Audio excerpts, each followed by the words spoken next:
Bismillahirrahmanirrahim. Assalamualaikum warahmatullahi wabarakatuh. Kisah kedua.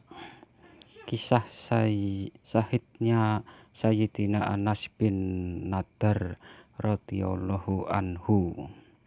Sayyidina Anas bin Nadar radhiyallahu anhu adalah seorang sahabat baginda Nabi Shallallahu alaihi wasallam yang tidak bisa menyertai perang Badar. Ia sangat menyesal dan sering menyela dirinya sendiri. Ini peperangan besar pertama dalam sejarah Islam, dan kamu tidak bisa ikut. Keinginan dia adalah, jika ada peperangan lagi, aku akan berkorban habis-habisan sebagai tebusannya. Ternyata kesempatan itu datang pada perang Uhud. Ia turut serta sebagai pejuang yang gagah berani.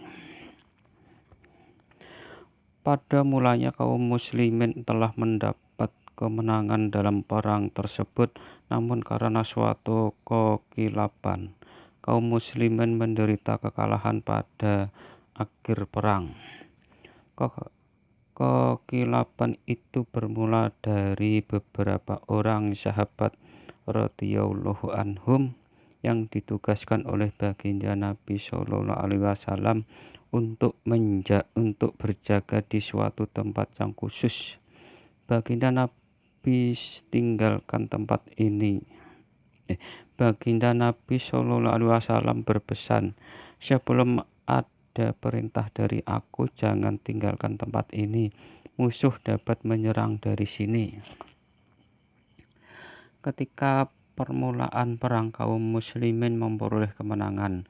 Melihat orang-orang kafir melarikan diri, para sahabat radhiyallahu anhum yang ditugaskan menjaga tempat itu meninggalkan tempatnya.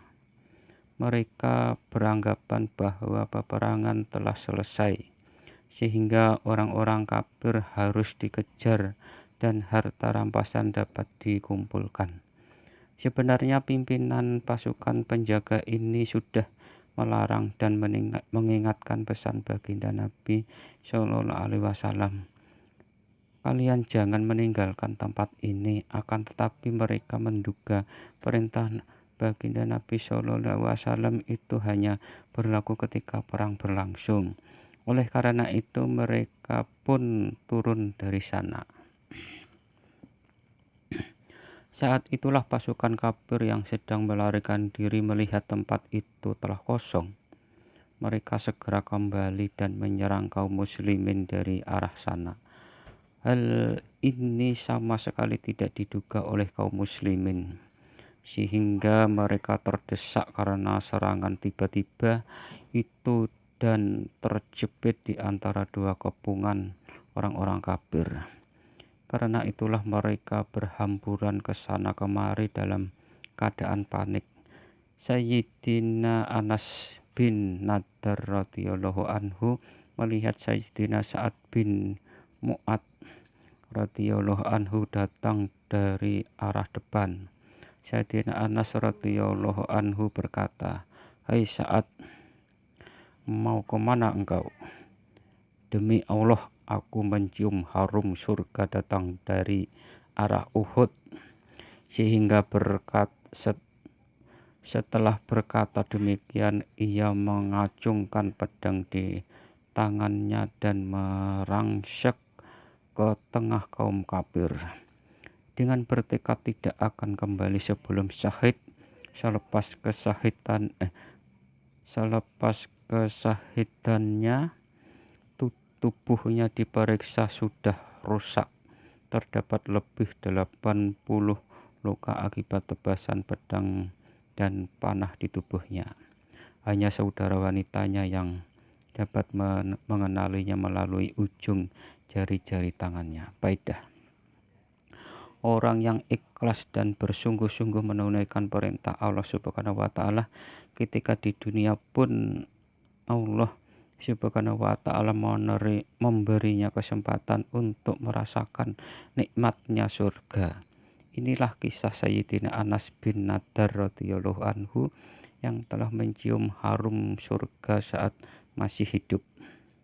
Jika keikhlasan sudah tertanam pada diri seseorang, nikmat surga pun akan dirasakan di dunia. Saya juga mendengar langsung dari seorang yang terpercaya kadim yang ikhlas, Maulana Syekh Abdurrahim Raipuri rahmatullah alaihi, bahwa Syekh Abdurrahim Raipuri rahmatullah alaihi berkata, kenikmatan surga sedang saya rasakan. Kisah dia telah saya tulis dalam risalah Fadilah Ramadan. Demikianlah kisah Saidnya Sayyidina Anas bin Nadar radhiyallahu anhu. Mudah-mudahan kita bisa mengambil ibrah dan menyampaikan dan mengamalkan kepada yang lain. Wassalamualaikum warahmatullahi wabarakatuh.